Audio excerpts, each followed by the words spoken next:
แบบว่านิสัยใจคอแบบว่าอันนั้นแบบบ่อารมณ์ร้อนนี่นะเวลาผิดเถียงกันก็ให้คอยว่าคอยจ้ากันแบบนี้คอยว่าคอยจ้ากันมีหยังก็เว้านำกันบ่ต้องแบบบ่ต้องตัวบ่ต้องอิหยังกันดอกมันแบบนี้นะหรือว่าถ้าบ่มักหรือว่าบ่อิหยังก็ให้บอกบ่แม่นว่าสิแบบเข้ามาแหละมาลมกัน2-3มื้อแล้วหายไปบัดนี้นะทางนี้ก็ท่าก็บ่ได้เห็นวี่แววหยังเลยแต่ว่าไปโดยที่บ่ได้บอกจักคำหนึ่งมานี่นิสัยแบบว่าต้องแบบอันนั้นนะอ่อนโยนสองนี่ก็บอกคำว่าคำจานี่คำว่าคำจานี่ก็ต้องแบบว่าอันอ่อนช้อยแต่ว่าที่สามนี่ก็แบบการกระทำที่สี่นี่ก็แบบว่าอันนั้นแบบความดีนะบ่ได้เลือกคนที่แบบหน้าตาบ่ได้เลือกคนที่หน้าตานะเลือกแบบความดีของเขามักแบบนี้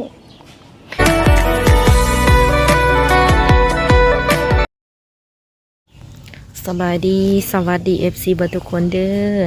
ยินดีต้อนรับทุกคนเข้าสู่ช่อง YouTube ของสาวบุญเปียงสาวลาวเด้อมาพบมาพอกับสาวบุญเปียงในมื้อนี้ก็เดินทางมาหาน้องคำนางคือเก่าทุกคนตอนนี้มาฮอดจอดถึงหน้าเพิ่นเป็นที่เฮียมห้อยแล้วเนาะ หลังจากที่ว่าบ่ได้มาหลายเดือนทุกคนมื้อนี้ก็มาตามคำเรียกร้องต้องการของ FC ที่ว่าให้เข้ามาอัปเดตเรื่องราวของน้องเพิ่นหลังจากที่ว่าเปิดใจไปเมื่อก่อนเนาะว่าเป็นประมาณใดแหละทุกคนแม่น้องใหม่เพิ่นกำลังปรุงคักเนาะ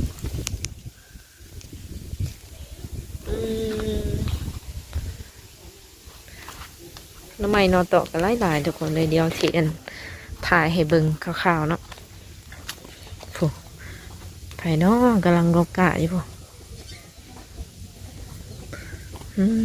นี่น้องใหม่กับทุกคนโอ้เนี่ยตัวนะโอ้คักแท้น้ำไม้บ่งตัวเลยบ้านสามเปียงห้องน้ำไม้บ่งเนาะ พอชอคนใดได้เป็นน้องคำนางเลยเนาะ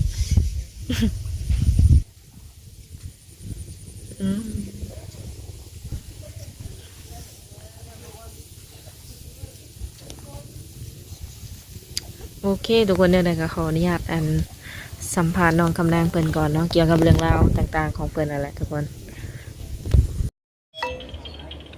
โดยสบายดีสบายดีน้องคำนางทุกคนเลยหลังจากที่ว่าบ่ได้มาถ่ายแต่โดนเนาะ โดย ได้ครูได้คิงหรือยังตอนนี้ ก็มีลมๆกันอยู่ โอ้ ลมๆกันแบบว่าศึกษากันเบิ่งนะแบบนี้ ชื่อว่าอะไรหากระหู้จักกันบ่ แม่นหากะรู้จักกันมื้อหนึ่งนี่แหละเมื่อวานนี้หากะรู้จักกันเมื่อวานนี้ โดยเป็นเรื่องไหนจะแบบว่าช่องทางติดต่อเก่าน้องหละมันคือติดต่อบ่ได้ มันแบบว่าไลน์มันถึกระงับเพราะว่ามันมีกฎของไลน์เขาอะนะแล้วจักบ่ฮู้จักไปเฮ็ดอีหยังมันก็แบบลิ้นปกติมันไปแล้วบัญชีคุณถึกระงับอิหยังนี่จักอย่างนี่แหละเขียนมาแบบสัวเข้าก็เป็นจนแบบว่าจนสิเข้าเดือนหนึ่งยังบ่ได้ก็เลยว่าสั่งไลน์ใหม่เนี่ยแบบปะไลน์เก่าเลยเพราะว่ามันถึกระงับแก้ไขยังบ่ได้เลย แสดงว่าไลน์เก่าหรือว่าคนคุยอยู่ในไลน์ตัวนั้นแม่นใส่บ่ได้เอียงแม่นบ่แล้วก็บ่ได้ติดต่อกัน ทักหาบ่ได้เลยเพราะว่าแบบทักหาต่อบ่ได้ทักหากลับแบบว่าอันนั้นได้ยินเสียงอยู่แต่ว่ามันบ่ขึ้นนะมันบ่ขึ้นมันบ่แจ้งเตือนขึ้นส่งไปหาเขานั้นบ่ได้ โดยตอนที่ว่าเฮาคุยแบบหรือว่าเฮาหลินไลน์เก่านี่นะมันก็มีคนทักเข้ามาคุยอยู่บ่หรือว่าบ่ได้มีไลน์ตัวเก่า ลายตัวเก่ามันก็มีเนี่ยบ่มีเนี่ย แสดงว่าเพิ่นบ่ฮู้เนาะว่าไลน์น้องหล่ะถึกระงับ แม่นเพราะว่าแบบลายน้องมันถึงระงับไปแล้วเพราะว่าเวลาสิส่งข้อความไปมันก็แบบมันได้ยินเสียงอยู่แต่มันบ่แจ้งเตือนขึ้นแล้วมันบ่เห็นนี่นะต้องแบบบางทีนะต้องได้โทร ได้ยินเสียงแต่มันบ่แต่แจ้งเตือนขึ้นเวลาน้องโทรไปหาเขา อืม ส่งไปมันก็เตือนทันทีนี่นะไลน์ถึงระงับว่ะทางนี้ก็เป็นมือแรกก็จนบอกว่าโอ้ยเนาะขีดว่ามันสิระงับแค่มือหนึ่งสองมือ อ่า แบบนี้ และสิว่าไดก็รอถ่าประมาณนี้แล้วมันก็คือยังกลับมาใส่บ่ได้ แม่น ปัจจุบันนี้แม่นตั้งรายใหม่แล้ว แม่น โอ้ถือว่าตอนนี้ก็เริ่มใหม่อีกบ่นะ สิว่านับใหม่ก็แม่นเนาะ เริ่มต้นใหม่เบิดเลยทุกคนเลยอ่าตอนที่ว่าคุยเมื่อก่อนยังบ่ทันมีคนถึกใจบ่ แม่น อืม เพราะว่าคุยไปคุยมาบางทีเขาก็หายไปเองไงนะ อืม แบบว่าแบบมันเป็นแบบว่า โทรไปหาเขาแล้วเขาบ่รับเสร็จไปหาเขาแล้วเขาบ่ตอบ อะไรอย่างงี้เขาสิหายเงียบไปเลย โอ้ แบบเป็นแบบนี้ทุกคนเลยบางทีเขาก็สิอ้างว่าติดงานชั้นสี่เน่แบบนี้แต่เขาก็หายไปเลย ตอนนี้อายุจักปีอยู่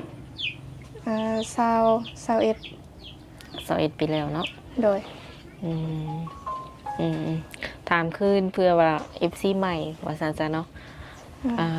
ก็มี FC หลายท่านเพิ่นก็ถามมาอยู่เนาะเกี่ยวกับเรื่องของน้องเพิ่นลักๆก็แม่นเกี่ยวกับเรื่องของไอ้หยังสุขภาพร่างกาย เพิ่นถามแต่ว่า คือเคยสัมภาษณ์เนาะครั้งทำอิฐว่าซั่นจ้ะเลยเพิ่นถามประมาณแบบว่าน้องมีโรคประจำตัวบ่ มีโรคเป็นประจำตัวอยู่แล้ว เพราะว่ากรุ๊ปเลือดเดียวกันกับแม่แล้วก็ติดมานำแม่เลย เป็นยังแม่นะ เป็นเบาหวานอันเดียวกัน แต่ก็แบบว่าเป็นเรียกว่าเป็นหวังอันนี้นะหวังตอนอายุมัน13-14เนี่ยนะเป็นนะแล้วไปตรวจเลือดแม่พาไปแล้วไปตรวจเลือดอยู่ห้องหมอแล้วมาตรวจมันว่าเป็นแบบน้ำตาลมันบางทีแบบพุ่งขึ้นสูงเนี่ยแบบนี้นะแม่กับอันเดียวกันว่าแบบตอนน่ะเราเห็ดขนมแบบอันยังก็น้ำยาขนมจีนยังนี่จักอย่างนี่แหละเพิ่นนะแล้วเพิ่นแบบ กำลังสิยกหม้อแล้วนะยกหม้อแล้วมาแล้วว่าอันนั้นเพิ่นน้ำตาลพุ่งขึ้นสูงแล้วก็ล้มเลยไปเอาแม่ขึ้นแล้วก็พาเพิ่นไปนอนพุ่งขึ้นสูงแฮงเลย โอ้แม่น่ะเป็นเจ้าน่ะเบาหวานเนาะ แม่น แล้วเจ้าก็เลยแบบว่า ติดมาน้ำเพิ่นหรือว่าได้มาจากสายเลือดอหย่างแล้วเนาะประมาณนี้แม่นบ่ แม่น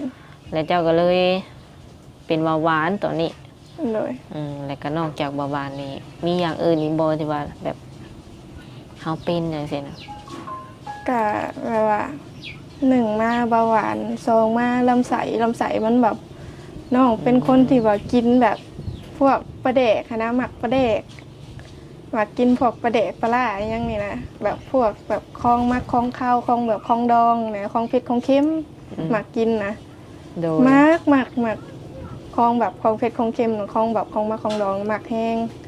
เอาวะแต่ก็ไอ้มาสุขภาพปอดกับบดีน้ำแล้วมีเนี่ยแต่ซ้ำนี่แหละ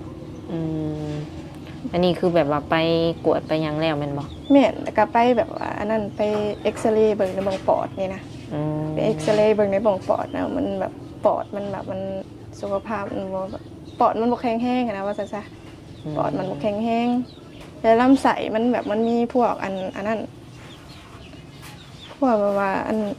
อิหยังก็ไขมันหรือว่ามันแบบมันตันอะไรเงี้ยมันแบบมันสิเจ็บแล้วมันสิบิดเข่าเวลามันท้องมันสิใหญ่ขึ้นตอนนั้นนะท้องจนไข่เลยนะไปตอนนั้นนะท้องจนไข่เลย เคยเป็นแล้วแบบจักเทื่อตั้งแต่เฮาใหญ่มา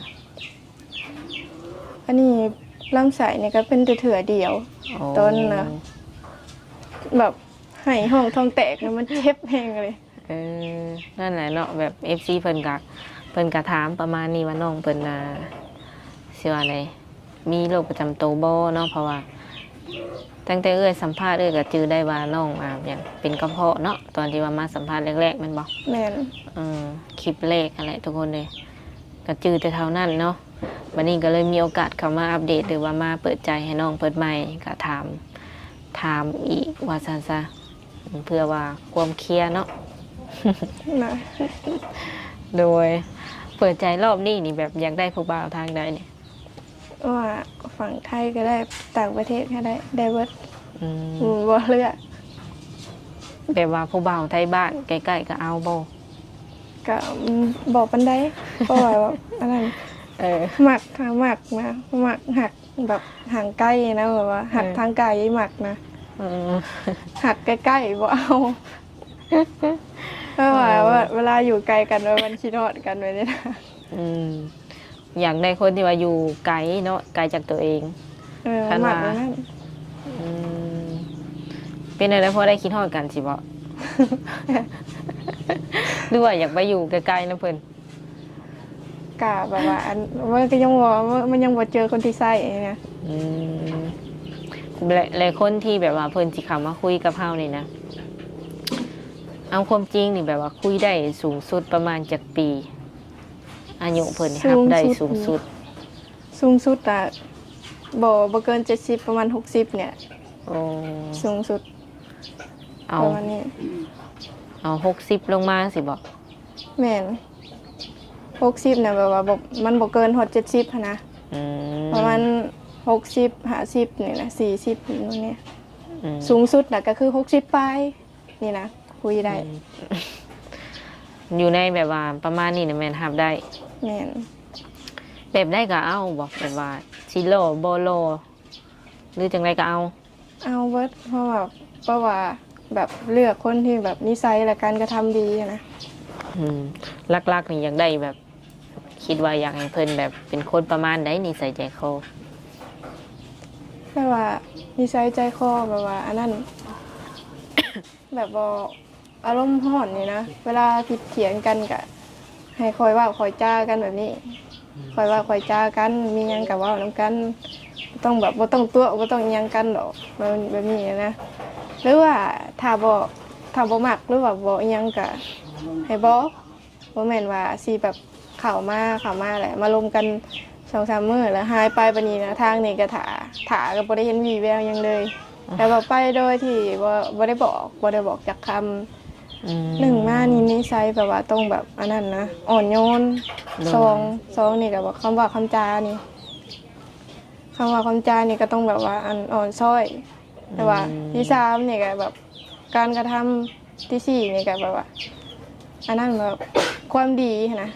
อืม บ่ได้เลือกคนที่แบบหน้าตาบ่ได้เลือกคนที่หน้าตานะเลือกแบบความดีของเขา อืม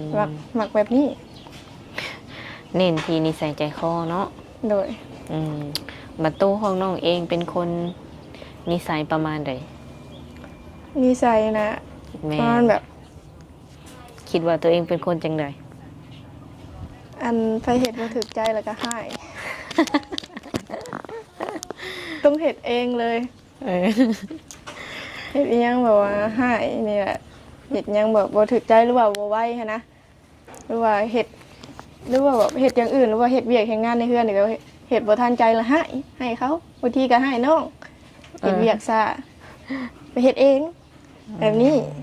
แบบว่าอารมณ์ร้อนได้แต่ว่าแบบคุมอารมณ์แบบ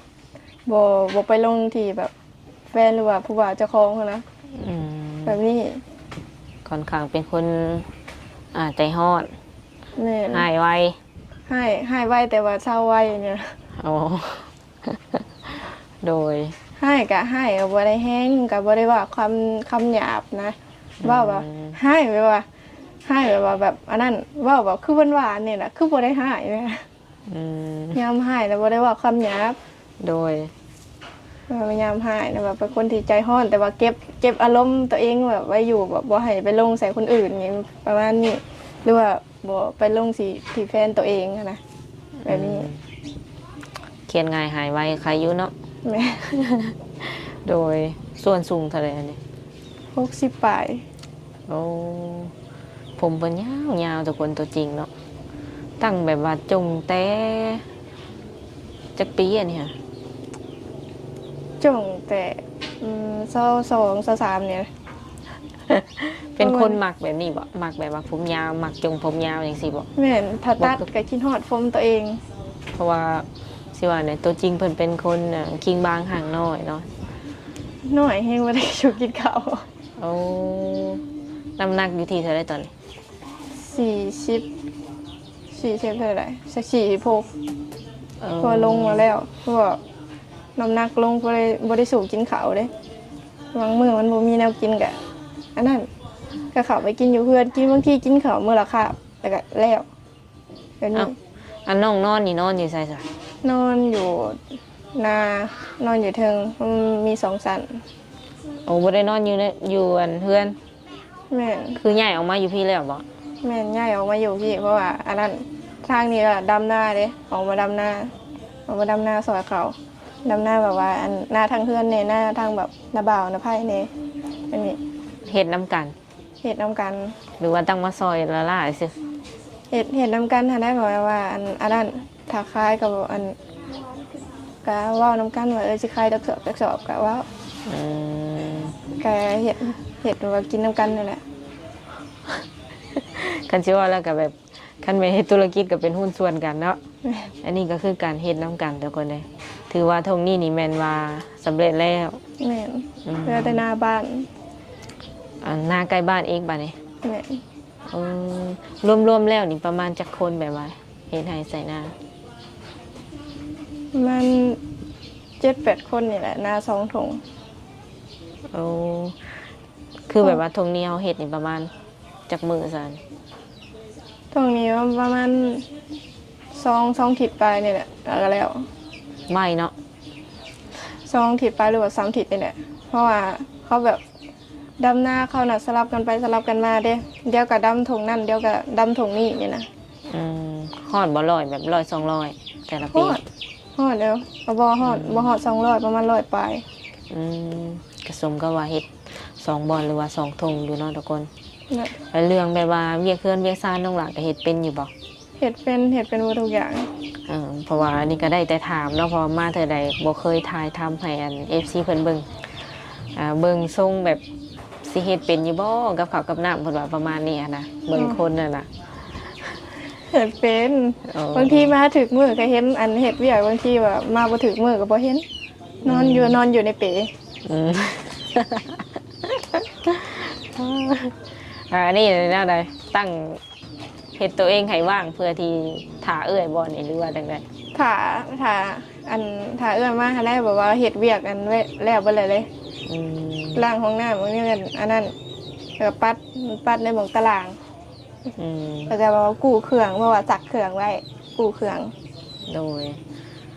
คือน้องหลานนี่เป็นลูกอันคนที่เท่าไหร่ก็ คนที่สอง อืม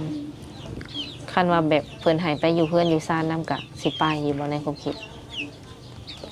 ไปถ้าเพิ่นอันนั้นเฮ็ดพาสปอร์ตให้นะเพราะว่าทางนี้ก็บ่อันนั้นนะมันทางนี้ก็บ่ค่อยมีเงินติดตัว ก็หมายว่า สมมติว่าคบกันแล้วเฮ็ดพาสปอร์ตให้ก็คือสิไปอยู่นํเลยบ่ ก็ต้องแบบไปอันนั้นต้องไปหาเงินสวยกันนี่นะเพราะว่าแบบถ้าทางฝ่ายชายถ้าสิแบบยังบ่มีเงินพอนะก็ต้องไปหาสวยกัน โอ้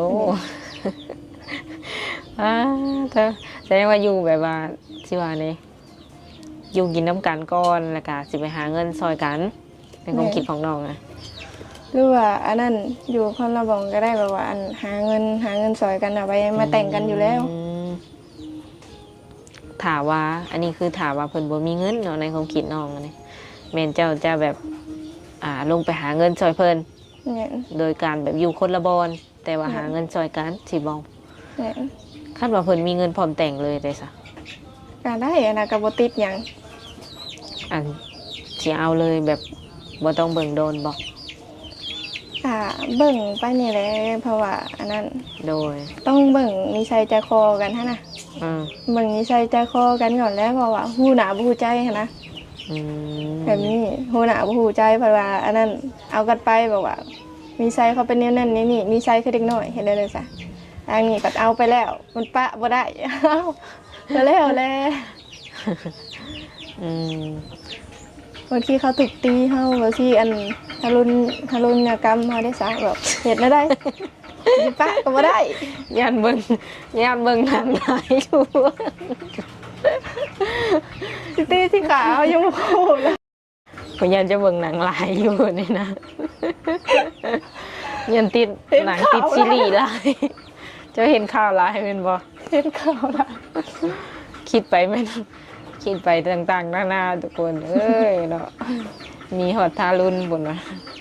ย่านแล้วนะถ้าเอากันไปนะมันย่านแบบนั้น อืมเลยว่าอันขอเบิ่งก่อน ประมาณจักเดือนโดนบ่ ประมาณ2-3 เดือนนี่แหละหรือว่า4 เดือน อืม ประมาณนี้ หากส่วนหลายคนที่เข้ามานี่เจ้าบอกเลิกเพิ่นบ่หรือว่าเพิ่นหายไปเบิดทุกคนเลย หายไปเบิดทุกคน ป้า เขาบ่อยากคุยเนาะ เอ เขาไปบ่บอกเลยเขาไปบ่บอกทางนี้ก็บ่ได้ว่าหยังอยากไปก็ไปเลยแล้ว ทุน บ่ได้ว่าหยัง โอ้เหตุผลอยู่บนแต่ละคนเป็นหยังคือหายไป กะแบบว่าอันนั้นบางทีก็มีคนอื่นในหรือว่ามีแบบคนที่ถึกใจกว่า หรือว่าแบบมันบ่เข้าใจในการแบบอันนั้นแบบเว้าบ่เข้าใจกันนี่นะบางทีว่า ส่งออ เงีย ก บ มา หายไป เครื่องเจ้าหรือไหมอ๋อแต่เลยเป็นการที่ว่าบ่สมหวังในความหักจักเทื่อเนาะ แม่นบางทีก็เว้าบ่ถึกคอกันเว้าบ่เข้าใจกัน มันก็เลยว่าพิดเทียงกันพิดเทียงแบบว่าพิดเทียงกับบ่ได้เว้าแห้งกันดอกเว้าแบบอ่อนนำกันนะแต่ว่าบางทีแบบว่าแบบมันมีปัญหาตามหลังมาบางทีนะ โดย บางทีเพิ่นแบบอันนั้นกิ เพิ่ น น เบียร์มาด้วยว่าอันนั้นเพิ่นก็อยากเว้าคือคนเว้านี่แหละก็บ่ได้ว่าหยังก็บ่ได้ติหยัง โอ้คือถามว่าเพิ่นจะโทรมาแบบคุยหรือว่าโทรมาเล่นน้ำมีนะเพิ่นต้องโทรมาส่วงใด ช่วงนะประมาณ 7-8 โมงหรือว่าตอนเที่ยงหรือว่าตอนแรงเนี่ยมี3 เวลานี่ อืมคิดว่าว่างแท้ๆเนาะเพราะว่า สิว่าเลย